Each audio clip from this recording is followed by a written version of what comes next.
स्वागत है आप सभी लोगों का इस वीडियो में। जो हमारी एनटीपीसी एग्जाम्स के लिए एक्सपेक्टेड क्वेश्चन की सीरीज चल रही है, उसी में आज ही हम सेट नंबर 8 को डिस्कस करने वाले हैं। तो चलिए चलते हैं, आज का पहला प्रश्न देखते हैं। पहला प्रश्न है, किस देश ने 5 बार कॉमनवेल्थ गेमों को, ये आपका गेमों को आयोजित किया है? तो इसका राइट आंसर क्या होगा? तो इसका राइट आंसर होगा ऑस्ट्रेलिया। ऑस्ट्रेलिया ने 5 बार कॉमनवेल्थ गेमों का आयोजन किया है। अगर हम कॉमनवेल्थ गेमों की बात करें, और ये सबसे ज़्यादा आयोजन करने वाला देश भी है कॉमनवेल्थ गेमों का।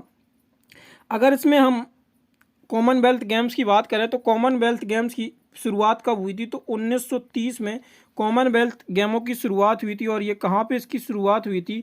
तो हैमिल्टन, जो कनाडा में पड़ता है, कहाँ पे? कनाडा में इसकी शुरुआत हुई थी 1930 से। 1934 की अगर हम बात करें तो 1934 के कॉमनवेल्थ गेम्स कहाँ पे आयोजित किए गए थे? तो ये आपके लंदन में आयोजित किए गए थे 1934 के गेम। अगर भारत में पहली बार कॉमनवेल्थ गेमों की बात करें तो भारत में पहली बार जो कॉमनवेल्थ गेम्स खेले गए थे वो 2010 में नई दिल्ली में इनका आयोजन किया गया था।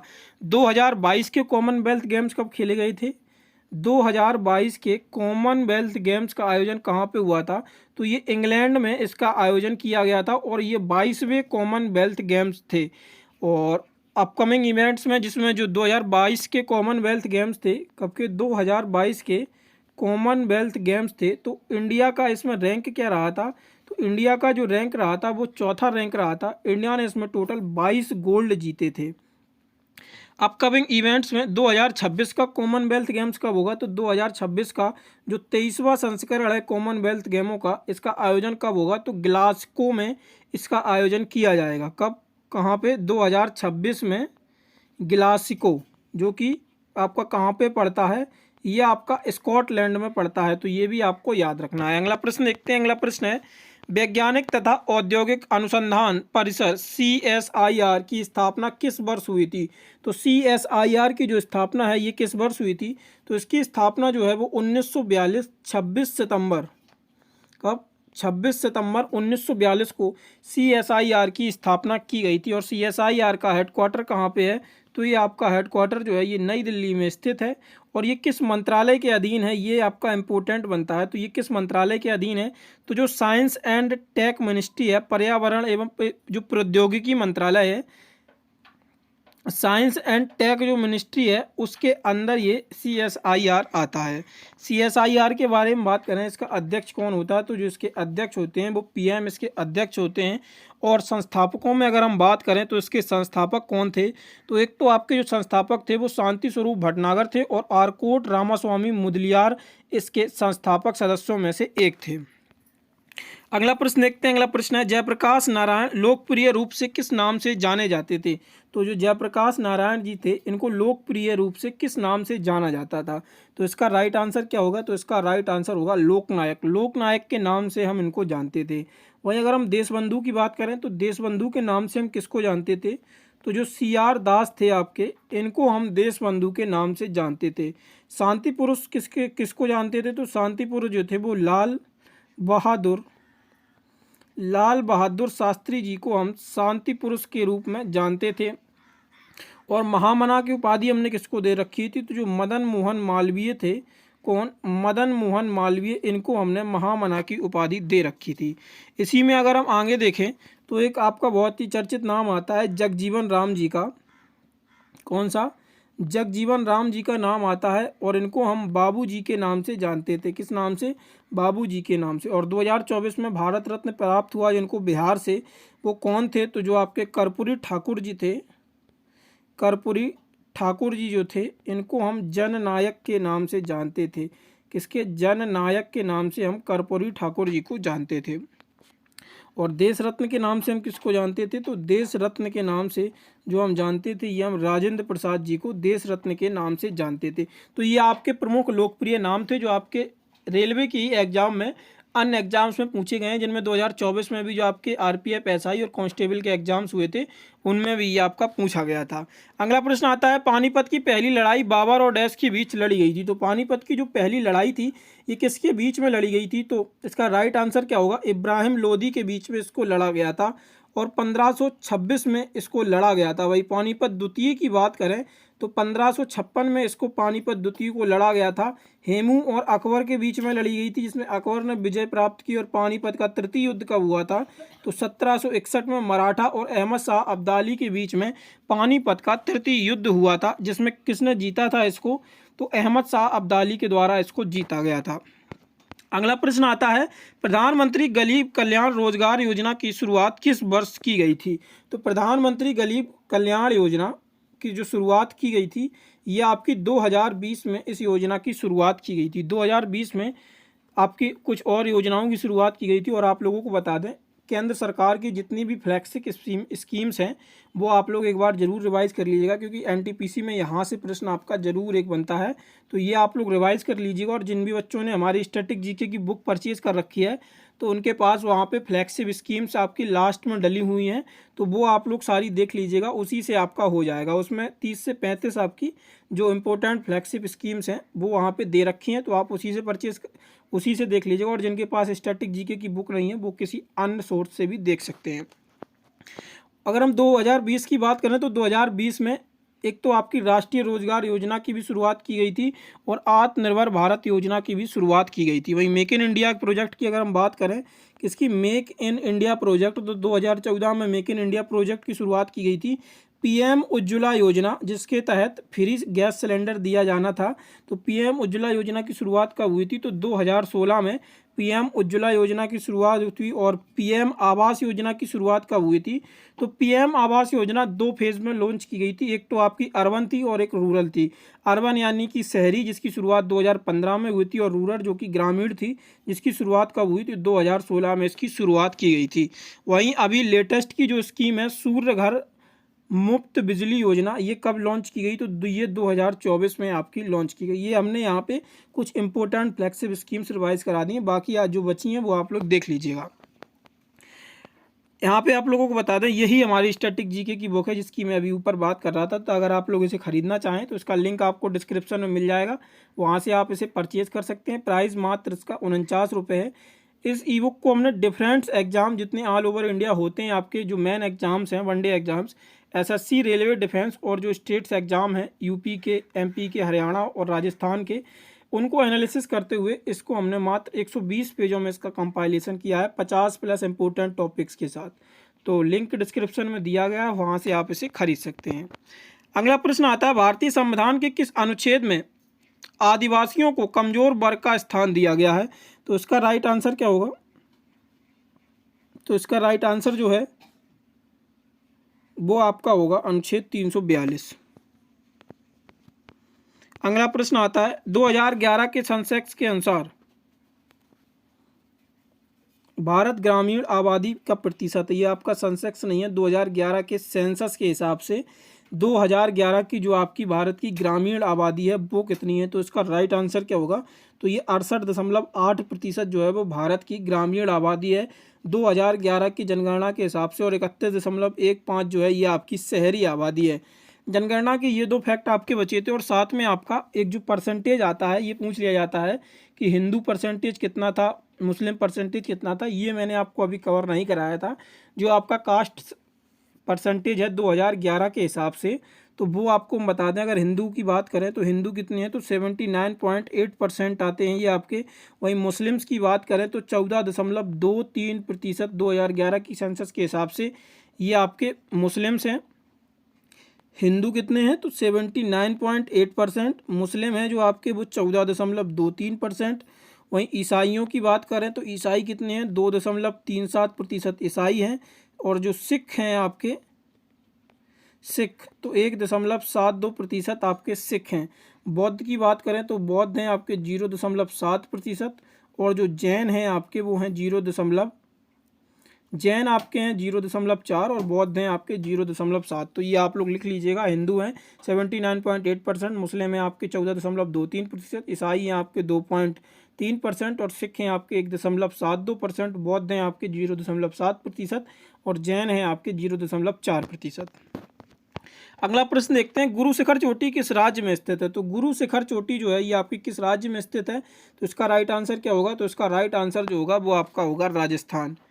गोपद ब्राह्मण का संबंध किस वेद से है? तो गोपद ब्राह्मण जो होते हैं इनका संबंध किस वेद से होता है? तो इसका राइट आंसर होगा अथर्व वेद से गोपद ब्राह्मणों का संबंध होता है। महानदी द्रोणी का विस्तार किस राज्य में नहीं है? कर्नाटक, उड़ीसा, छत्तीसगढ़ और झारखंड। तो जो महानदी द्रोणी है इसका जो विस्तार है वो उड़ीसा, छत्तीसगढ़ और झारखंड में इसका विस्तार है। वहीं अगर हम इस विस्तार की बात करें तो ये महानदी द्रोणी का विस्तार जो है ये आपका कर्नाटक में नहीं है।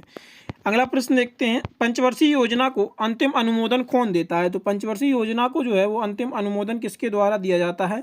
तो राष्ट्रीय विकास परिषद यानी कि जो नेशनल डेवलपमेंट काउंसिल होती है उसी के द्वारा अंतिम अनुमोदन दिया जाता है। तो और आप सभी लोगों को पता ही होगा कि जो पंचवर्षीय योजना है अब उसके स्थान पर नीति आयोग आ चुका है, यानी कि national institution for transforming India, जो एक थिंक टैंक के रूप में कार्य करता है और इसका अध्यक्ष जो होता है वो प्रधानमंत्री होता है। पंचवर्षीय योजना की शुरुआत 1951 में भारत में हुई थी, जिसमें पहली पंचवर्षीय योजना 1951 से 56, दूसरी 1956 से 61 तक चली थी। पहली पर कृषि पर जोर दिया गया था, दूसरी पर तीव्र औद्योगिकरण पर जोर दिया गया था। और पंचवर्षीय योजना हमने ली कहाँ से है? तो पंचवर्षीय योजना जो है वो हमने यूएसएसआर, जो कि वर्तमान समय में रसिया, ये हमने वहीं से लिया था भारतीय संविधान में। तो ये चीज़ें हम आपको पहले रिवाइज करा चुके हैं और अभी भी मैंने आपको एक क्विक रिकैप इनका करा दिया। अगला प्रश्न आता है, ऑटोबायोग्राफी ऑफ एन योगी किसकी आत्मकथा है? तो ऑटोबायोग्राफी ऑफ एन योगी जो है ये किसकी आत्मकथा है? तो इसका राइट आंसर क्या होगा? तो इसका जो राइट आंसर होगा वो परमहंस योगानंद की, परमहंस जो योगानंद है इन्हीं की ये ऑटोबायोग्राफी है, ऑटोबायोग्राफी ऑफ एन योगी। अगला प्रश्न आता है, डूरंड कप का संबंध किस खेल से है? तो डूरंड कप का जो संबंध है ये आपका किस खेल से है? तो इसका राइट आंसर होगा फुटबॉल। अगला प्रश्न आता है, 2023 तक मौलिक कर्तव्यों की संख्या कितनी है? तो ये आपका प्रश्न जो है ये आपका आरपीएफ कांस्टेबल में पूछा गया था, लेटेस्ट प्रश्न है ये आपका। तो कितनी है? तो ये इसका राइट आंसर होगा 11। निम्नलिखित में से कौन सा देश संयुक्त राष्ट्र सुरक्षा परिषद का स्थायी सदस्य है? संयुक्त राष्ट्र सुरक्षा परिषद में जो स्थायी सदस्य देश हैं वो 5 हैं, इसमें से एक चाइना इसका स्थायी सदस्य देश है। और सबसे ज़्यादा अस्थायी सदस्य के देश रूप में कौन बना? तो जापान जो है सबसे ज़्यादा अस्थायी सदस्य के रूप में चुना जाने वाला देश है। अगला प्रश्न आता है, भारत में न्यूनतम समर्थन मूल्य यानी कि जो एमएसपी होता है उसका निर्धारण कौन करता है? तो कृषि लागत एवं मूल्य आयोग जो है ये इसकी सिफारिश पे ही एमएसपी की निर्धारण किया जाता है। और एमएसपी सभी फसलों पर एमएसपी देने वाला राज्य कौन सा बन गया? ये लेटेस्ट करंट अफेयर है। तो ये हरियाणा राज्य जो है ये बन गया है आपका सभी फसलों पर एमएसपी देने वाला। समुद्री गहराई किससे मापी जाती है? तो समुद्री गहराई जो होती है ये हम किससे नापते हैं? ये फेदोमीटर के द्वारा समुद्री गहराई को हम मापते हैं। क्षोभ मंडल की औसत ऊंचाई कितनी है? तो क्षोभ मंडल की जो औसत ऊंचाई होती है ये आपकी कितनी है? तो ये आपकी होगी 13 किलोमीटर। अगला प्रश्न आता है, गुप्त काल का एक मंदिर भीतरगांव नामक स्थान पर स्थित है। तो जो भीतरगांव का मंदिर है ये गुप्त काल में बनवाया गया था और ये कहाँ पे स्थित है? तो उसका राइट आंसर होगा उत्तर प्रदेश। अगला प्रश्न आता है, संयुक्त सैन्य अभ्यास डस्ट लिंक 2024 भारत और किस देश की सेनाओं के बीच आयोजित हुआ था? तो ये भारत और किस देश की सेनाओं के बीच आयोजित किया गया था? तो इसका राइट आंसर होगा उज्बेकिस्तान और भारतीय सेनाओं के बीच जो संयुक्त सैन्य अभ्यास डस्ट लिंक है 2024 इसका आयोजन किया गया था। किस टीम ने 2025 में WPL का खिताब जीता है? तो 2025 का WPL का खिताब जो है वो किस देश के द्वारा जीता गया है? तो इसका राइट आंसर क्या होगा? तो इसका राइट आंसर जो होगा वो होगा आपका मुंबई इंडियंस। निम्न में से कौन सी मैग्नेटिक डिस्क नहीं है? तो मैग्नेटिक डिस्क कौन नहीं है? तो इसका राइट आंसर क्या होगा? तो इसका राइट आंसर होगा DVD जो है ये आपकी एक मैग्नेटिक डिस्क नहीं होती है। अगला प्रश्न आता है, डैश रीडिंग डिवाइस है जो प्रिंटेड टेक्स्ट और करेक्टर स्कैन करके रीड करता है। तो ये आपका क्या होगा? तो इसका जो राइट आंसर होगा वो आपका OCR होगा, ऑप्टिकल करेक्टर रीडर जो होता है इसी को हम बोलते हैं, जो आपके करेक्टर स्कैन करके इसको रीड करता है। निम्नलिखित हार्मोनों में से किसका आयोडीन होता है? तो आयोडीन किस हार्मोन का होता है? तो थायरॉक्सिन जो होता है इसका राइट आंसर होगा। हाइड्रोपोनिक्स किससे संबंधित है? तो हाइड्रोपोनिक्स ये आपका RPF SI में पूछा गया टर्मिनोलॉजी था, ये किससे संबंधित होता है? तो इसका राइट आंसर होगा पौधों की प्रजातियों से संबंधित है। तो अब आप प्रैक्टिस सेट का लेवल जो है जैसे आपका बढ़ता चला जा रहा है, तो अब जो नेक्स्ट प्रैक्टिस सेट होंगे आपके, अभी करंटली 8 से 8वां प्रैक्टिस सेट करा रहे हैं, तो यहाँ से आपको 8 से 15 तक एक अच्छे लेवल का करंट अफेयर, जो लेटेस्ट प्रश्न आपके पूछे गए हैं करंट अफेयर में भी, और जो इम्पोर्टेंट टर्मिनोलॉजी हैं वो एक अच्छे का कलेक्शन देखने को मिलेगा। और साथ ही साथ आप लोगों को बता दें, आपके हम टॉप 5 प्रैक्टिस सेट जितने की जो फुल मॉक टेस्ट होंगे वो भी हम आपके कंडक्ट करा देंगे आपके 5 जून से पहले 40 क्वेश्चंस के वो हम कंडक्ट कराएंगे। 5 मॉक टेस्ट बहुत जल्दी आपको वो हम अनाउंस कर देंगे कि किस किस डेट को हम वो कराने वाले हैं आपके। तो टॉप 5 के लिए भी आप तैयार रहिएगा, उनका लाइव टेस्ट हम कराएंगे, तो उसका टाइमिंग भी आपको बता दिया जाएगा। अगला आता है, अपवर्तन में प्रकाश का कौन सा गुण नहीं बदलता है? तो इसका राइट आंसर क्या होगा? तो इसका राइट आंसर होगा आवृत्ति जो होती है ये अपवर्तन में भी नहीं बदलती है। इसके साथ अब देखते हैं आज का प्रश्न, जिसका आंसर आप लोगों को हमें कमेंट बॉक्स में देना है। कल के जो हमने प्रैक्टिस सेट 7 में प्रश्न पूछा था, वो वहाँ पे सिर्फ एक ही बच्चे ने उसका आंसर राइट दिया था।